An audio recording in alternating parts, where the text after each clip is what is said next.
Hi guys, it's Janet here. We've been asking a big question at Causeway Coast Vineyard recently. We've been wondering if all of this upset that we're going through at the minute with lockdown and COVID-19 and all of this could actually be an opportunity for God to reset some things in our lives. And the main thing that we're thinking that He wants to reset at the minute is the church. This idea that we are the church is age old. It's what it's always meant to be. But through these days, we believe that God has a real opportunity to reset that as truth in our lives, that we would live everyone, everywhere, every day as the church in everything that we are doing. And so as we've been journeying through this question, we've got together with a bunch of different people and created some interviews that we're going to be releasing over the next week or so. And we've already released a few of these interviews online, and some of the interviews are done with people who are experts in their field. Some are conversations with people who are experts and local to our community, and some are people from our church. And we've been asking them to just chat with us and share some ideas that they are going through at the minute that would help us to reset some things in our lives. And they've just been super helpful, so wonderful to hear from these people just chatting through their experiences and what they're learning and how they're growing in these times. And so this video that I'd love you to watch right now is one that I conducted with Russell Kelly and Jayne Taggart, who are business leaders in our local community. And it's just so helpful if you run a business or part of the business world and the business community. These guys just bring such wisdom and hope and faith to the way that they are leading through these days. So after the video, I'll pop back and just share some different ways that you can get connected and respond after watching this. But for now, just sit back and enjoy this video. Well, guys, thank you so much for joining us for this interview today. Today, I am joined by two business leaders in our community, Jayne Taggart, who is the Chief Executive of Enterprise Causeway, and Russell Kelly, who is a local business owner in our area. Guys, thank you so much for joining us today, for giving us your time and coming to chat just about how things are going for you guys. Could you just take a wee minute and introduce yourselves, tell us a bit about yourselves and what life is normally like for you guys? Well, I'll go first. So great to join you. So yeah, Jayne Taggart, local girl, born and bred. So certainly very passionate about this little corner of the world and the community. Currently living in Ballymoney, and I'm mum to two fabulous girls, Zara and Erica. And the late addition to the family is our 2-year-old Black Schnauzer pup, Bentley, who brings so much joy. From a work perspective, yeah, I have the privilege of leading the team at Enterprise Causeway. So we are a not-for-profit charity there to provide support for small businesses, really promoting enterprise and entrepreneurship in the area. That's brilliant. Brilliant. Thank you, Jayne. Russell? Yeah, my name's Russell Kelly. I am also a native of the North Coast. I'm born and bred in Coleraine, and I did live away for a while, but finally came back to the North Coast. It's a great place to live. And I run two businesses here in Coleraine. I have a family business which I took over from my late father in 2001 called FuelWise. It's a credit card for lorry drivers, so it's a fuel card company. And we also take care of all the needs of anybody that's moving any goods around the country. So we operate throughout UK, Ireland and Europe. We have about 45,000 customers using us any one month. And it's quite a big company. And then I also, probably the one that most people would know me from is Score. I own Score Football Centres in Coleraine. It's an indoor football centre. We have a few tenants in there. We have a gym in there, a gymnastics club, and a trampoline park. And yeah, that's my two businesses. I'm passionate about football and I'm passionate about business, and Score was a great way of marrying both of them, two passions together. That's so good. That's so good. And Russell, why don't you start off then just by telling us a little bit about what life looked like running two businesses. Like, what's a normal before lockdown? What was life kind of looking for you like for you? Yeah, apart from running two businesses, I also have three young kids, so and a beautiful wife. So I've got a 7-year-old, 6-year-old, and 3-year-old. So life was pretty full. Yeah. Score is more of an evening business, and FuelWise is a day office job. So time is of a premium. So before lockdown, life was busy, and I probably coming into this year, obviously it's the start of a new decade, things were obviously optimistic, positive. We're planning new things for the decade ahead, how we could grow, how we could improve what we do, and yeah, just everyone was just full of optimism about plans and ideas about what this year and what this decade would look like. So it was really on the front foot, full steam ahead. Like most business leaders, we would set plans and set agendas and business plans and all the rest. And we've been dreaming about what we could do better. Yeah. And then suddenly we ran into what's happened in the last Yes. few weeks. Yes, when everyone's plans changed all at the one time, right? Something like that, yes. Yeah. Oh man. And Jayne, what about you? What does a normal day look like in your role pre-lockdown? Pre-lockdown, yeah. Well, as I said, we're very much about helping people, I suppose, realize their dreams in terms of setting up a business. So yes, we do a lot of work just in the space of training and mentoring and coaching, helping people with their business plans, helping them do their market research. So very focused on sort of that, creating new business ventures, which is, again, backbone of our local economy. And as a region, we have what we call a sort of an entrepreneurial deficit. We probably have one of the lowest startup activity rates across Northern Ireland. So there's a lot of work to do in that. So it's not just about creating new businesses, but it also then was putting a support framework around people to allow those businesses to grow and to thrive and to be here. Yeah. So yeah. Yeah. So then what are some of the major challenges and changes that you're facing, Jayne, in particular, in these days then with this this day's looking very, very different for all of us, but how are your days looking particularly different? Well, yeah, in terms of just the impact this has had on our local business community, it's been, we've heard lots of phrases quoted around unprecedented times, uncharted waters, it's catastrophic, and we hear them so often that we begin to think it becomes a bit of a cliche, but it really isn't. It's having a huge impact, and it's really, really hurting. So I think for me, it's just the sheer volume of that. There isn't a business that hasn't been impacted. People are hurting. I think probably the one word out there is fear. People are just really paralyzed by fear and finding it difficult to move forward. They're just stuck. So it's about trying to support people through that and give them hope in that, and that their worst fear doesn't come to fruition in terms of that their business can't survive this. So it's been finding ways, and I suppose a big part of that for us has been sort of trying to help them navigate the amazing support measures that have been put in place for business. I mean, our local government has been amazing, but that was turned around very quickly, and there was lots of gaps in that, and lots of people falling through cracks. So it's been trying to navigate that and lobby to get people the help they need, so that they can come out this the other end. Really good, really good. Russell, what about you? What's life looking like at the minute, and what are some of the challenges that you're facing in both your businesses then? Well, it looks completely different because I'm sitting here at home rather than sitting in an office where I normally sit at this time of the day.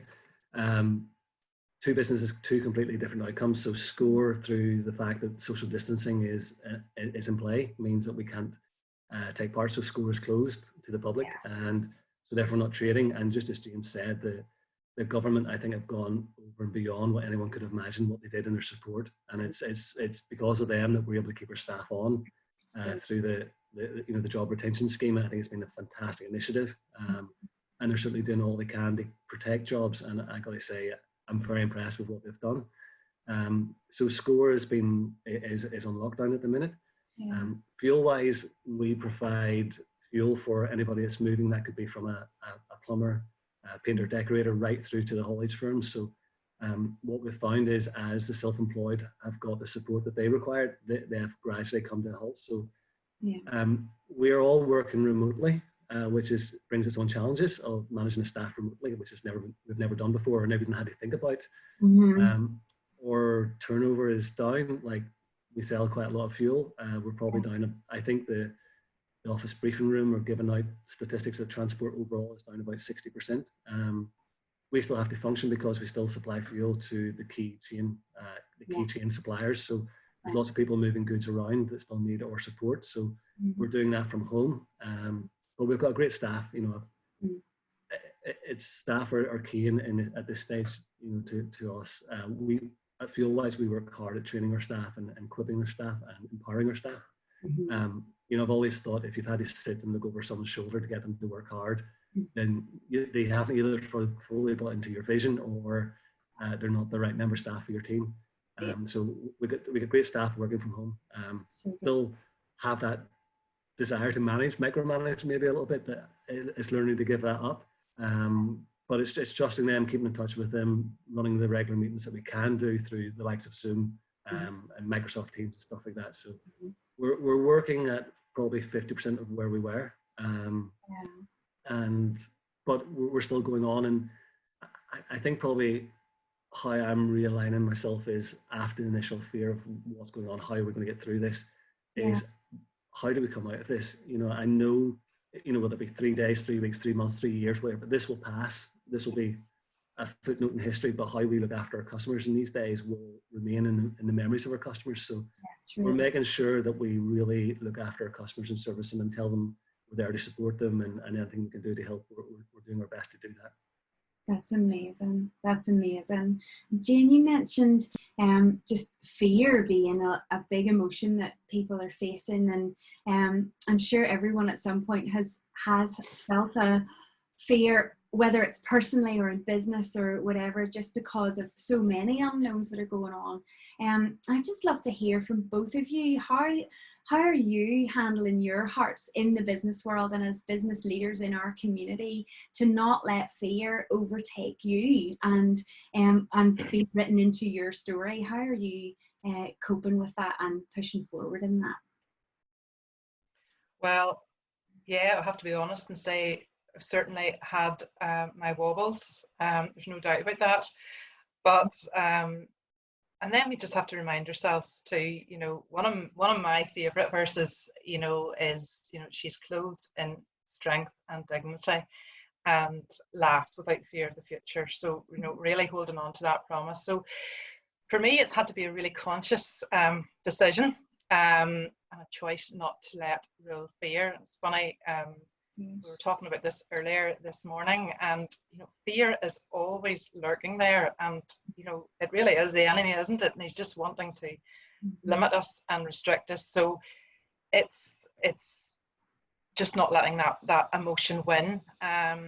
So I'm a great believer in believing that we can't control what happens to us, but we can control what happens within us.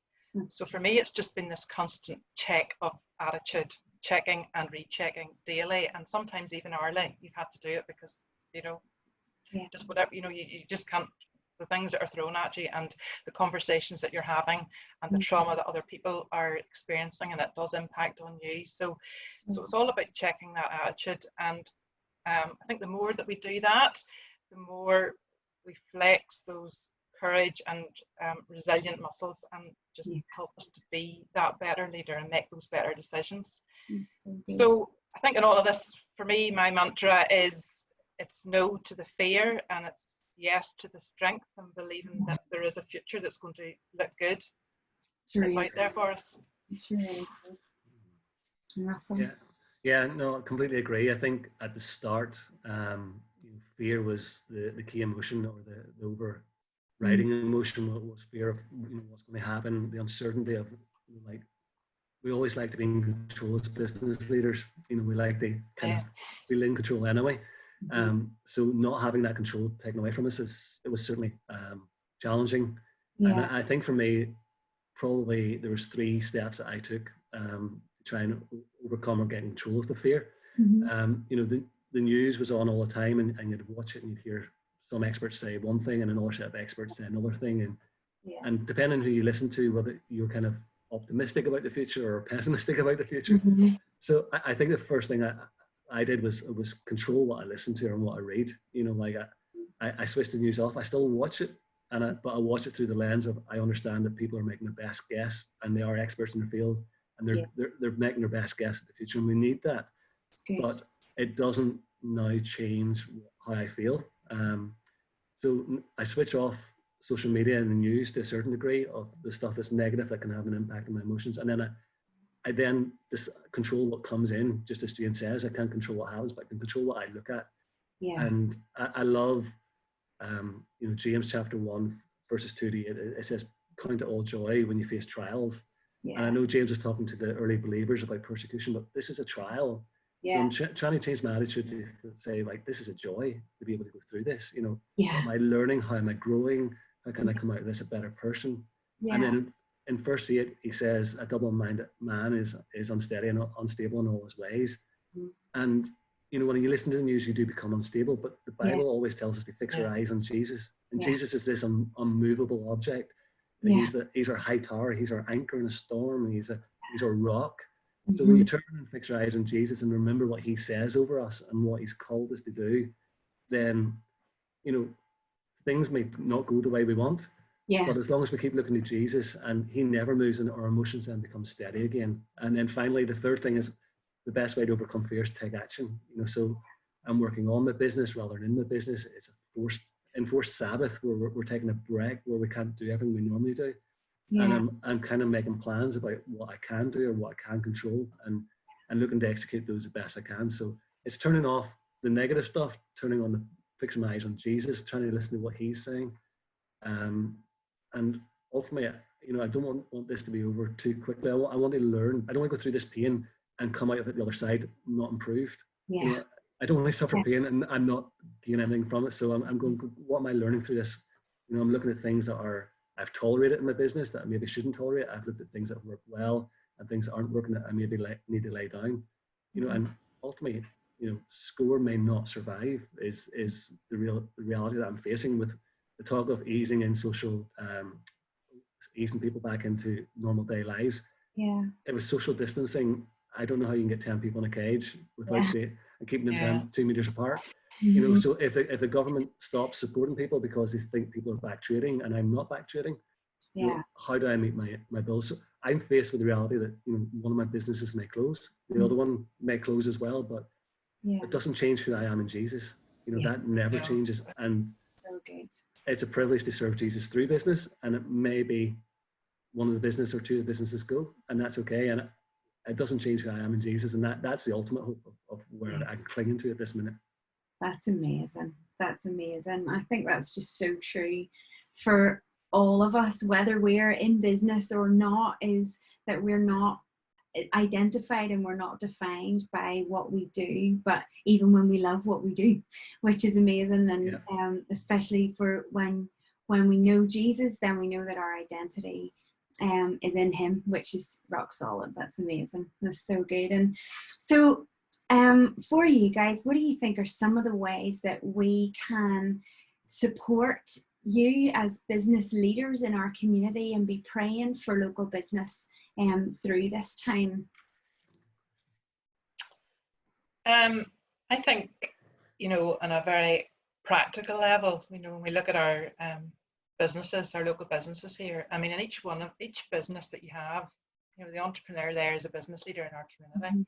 And you know, I think we can do some very practical things in helping them. And you know, in some respects, when we living in lockdown now, life has changed and we're doing things very differently. Things that living life the way maybe our parents or our grandparents lived, and all the stuff that's going on with home deliveries and how businesses have tried to pivot and get food out and get, you know, pharmacy supplies and all the bits and pieces out. So, you know, we're turning to our butchers and we're turning to our greengrocers and our chemists. And, I think that's wonderful. It's been a wonderful way to support them. And, once we get out the other side, maybe we continue to think about supporting those small businesses instead of just going and doing the weekly shop in, with the multinational, but in fact actually supporting our local. I mean, that can make a huge difference and can be the reason why they will be still there when we get out of this.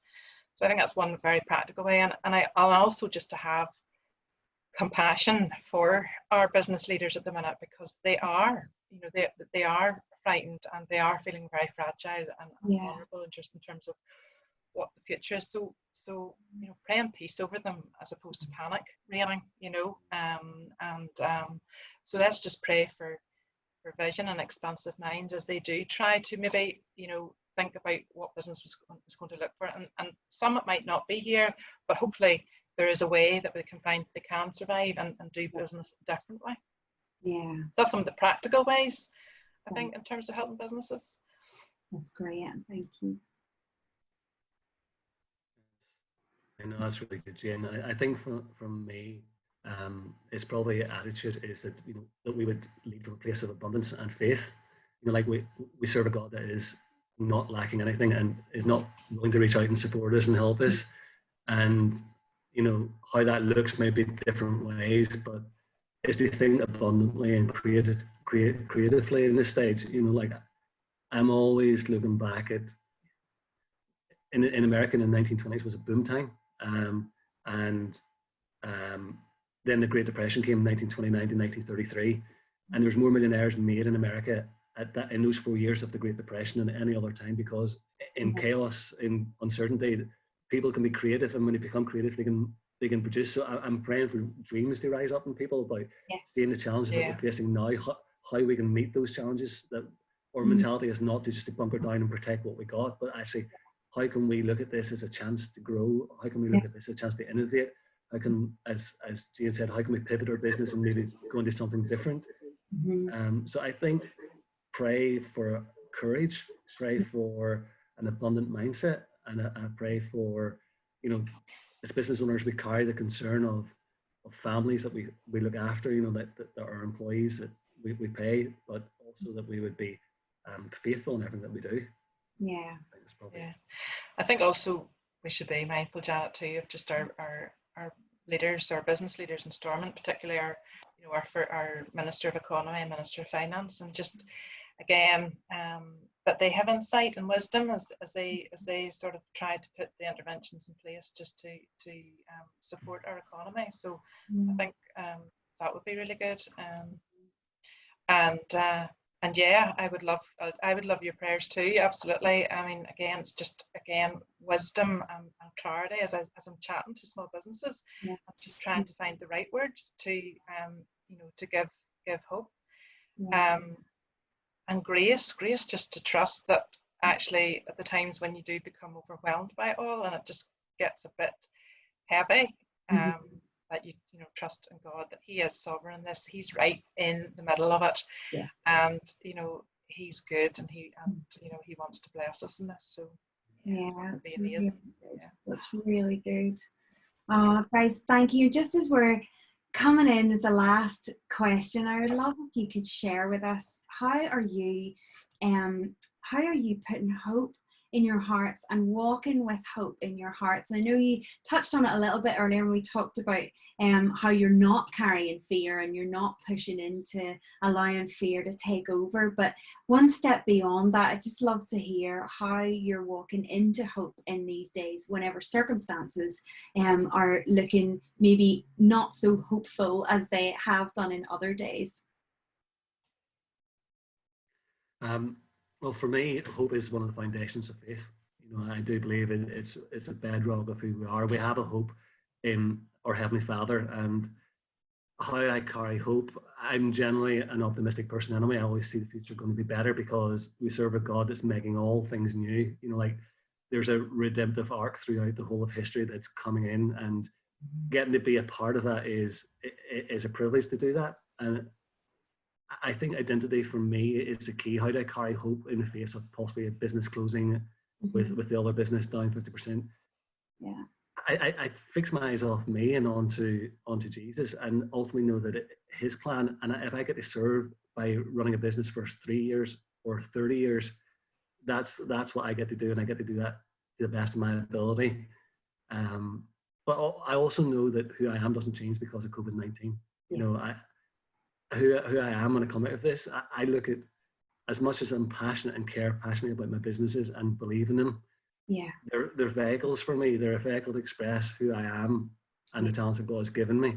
And if it means that it may be in the future that it's a different vehicle, hopefully not. I would love to keep the two businesses that I have, and that's my heart, and that's what I'll fight for, because I believe God blessed them to me. But ultimately, if they go, it doesn't change who I am in God, and my eyes are fixed on Him. And we're called to that eternal home. Like, this is a temporary place we live on earth. We're storing up treasure in heaven. So if something goes the way I don't want it to go on earth, it doesn't matter in the greatest respect. What does matter is God's making all things new, and I get to serve in whatever way that looks like. I'm privileged to do that. I go into business because I think I can do things maybe better than somebody else, or I can do it a different way or a new way. And that won't change because of COVID-19. I always think creatively. I always think expansively, and that may be serving in a different field altogether. I hope it's not. I hope both businesses survive. But if they don't, I still serve a God who is in control of absolutely everything, and that's where my rock and my foundation is this time. Yeah. No, I agree with all of that. And isn't it? Yeah. Unfortunately, sometimes, when our backs are against the wall and things are going tough, we realize just how much we need God, and we depend on Him. So certainly, as I've been journeying this, it's been leaning in more there, and recognizing that I can't do this on my own strength, that I need Him, and also just really holding on to the promise that the plans He has for us, that He declares over us. He wants us to prosper us, and He's not there to harm us. So He has a bright future for us. So holding on to that. And some of the practical things that I've been doing, alongside just praying more intentionally and reading more intentionally, is just seeking wise counsel from friends around me that can support and pray into our lives, just as we're journeying it too. That's been really, really important. And I think also recognizing that that lie, really, that other people's trauma doesn't impact on you. It does. It can have an impact, and it can affect you emotionally and physically. So and it took me maybe a wee while into it to recognize that and check that as well. So once you recognize it, then you can protect yourself. And we've got involved, and Russell's involved in it too as well. I'm doing a course at the minute called Halftime. So there's quite a number of us from church that are doing it, and that's been amazing. It's called Halftime, and it's just looking at, we're recognizing we're in the second half of our lives, and it's about making that more significant and finding out God's purpose for our lives in that. But as we've been journeying that, we had a session this morning. It's just been amazing to have that support. There's a real community building there where people were praying for each other and we're supporting each other, and that's been really good in terms of just igniting that hope. Brilliant. Journey, And I think the other thing is although I'm faced with problems as a business leader, I also, certainly in field wise, we got 45,000 customers users on a monthly basis, and each one of them have their own problems. And it's looking beyond my own problems and seeing how can I help people with their problems, and how can I serve them better and do better. And I think that's crucial to sometimes mending our own hearts, or mending our own. We find life as we bring life to others, and it's looking beyond that narrow mindset of saying how can I protect myself and how can I actually serve others. And that's what anybody in business does. They go in to serve and make people's lives better or easier. And that's how I carry hope. Is it just, I want to serve people. I want to make their life easier, better, more convenient, whatever the product is I offer them. That's what it's all about. So it's also lifting my eyes above my own problems and saying, how can I help other people who've got their fears and their worries, and how can I get alongside them and help them this time as well. So I think that's a great way to carry hope at this time. That's amazing. Oh, guys, thank you so much. That's been really brilliant, really helpful, and super encouraging. Thank you for giving your time and coming and being part of this today. Can I pray for you guys and other business leaders across our community? And then just as we close, that would be brilliant. Yes, Lord, I just thank you so much for Jayne and for Russell. And thank you for all the other business leaders all across our community. Thank you, Lord, that for people who are being brave and have recently started up new businesses in the last year. Thank you for business owners who have been leading the way for years and years and years across our community. And Lord, thank you for people right up in government who are making decisions about business across our country, Lord. And we just pray for them all at this time. And pray for them, Lord, that you will release wisdom, that you will release creativity and fresh ideas during these days, Lord. Yeah. And Lord, I do thank you that this time is not a surprise to you, that you are walking us through this. And that even though you didn't send COVID-19 and sickness is never from you, you are above it. You are bigger than it. And thank you, Lord, that our hope can be in you and bigger than our circumstances. So, Lord, I pray for fresh hope to rise up in business leaders all across the country, Lord. And Lord, I pray for creative solutions that for businesses to keep going and for reimagining for business leaders, even if their businesses are going to change and become something different coming out of this time. I pray for blessing across businesses, Lord. I pray for financial blessing, Lord, just that staff would be able to keep jobs and businesses would be able to keep growing and keep going after this time when lockdown is over and we can reopen again.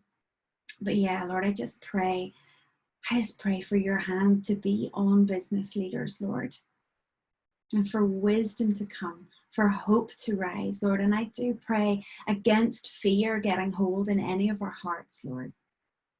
Yeah, we know that fear leads us no place good. So I just pray against fear and invite your peace to come instead, Lord. Yeah. Thank you, Lord. Thank you. Amen. Well, guys, thank you so much. That was wonderful. Have a wonderful rest of day. Thank you for joining us today. Thanks. Thank you. See you later, Janet. Thanks, Janet. Thanks, Russell. See you later, Jayne. Thank you so much, Russell and Jayne. That's absolutely wonderful. Isn't it just so encouraging to hear from business leaders in our local community and how they are choosing to lead with hope and faith at the centre of who they are throughout this time. The guys have also provided a link to a support sheet that's up to date with all the different initiatives that are available for you, or if you are someone who is involved in business. And so if you'd like to access that, you just follow the link on our website, causewaycoastvineyard.com, and that'll take you right to that, where there's lots of helpful information for you as a business owner or someone who works within the business world. And also, if you do work in business and you would like to get support and get connected with other business leaders in our area, then Russell and Jayne are going to be facilitating WhatsApp groups as well, so that you can sign up to be part of that and hear from other business leaders that are going through similar things that you might be facing. I just think it's so wonderful for us to be able to be connected with people who are going through similar things that we are going through. And so if you would like to be part of any of those WhatsApp groups, you again can follow the link on our website where you'll be able to register for those. So guys, thank you so much for tuning in today to watch this conversation with Russell and Jayne. I hope you found it really helpful. Thank you. Be blessed.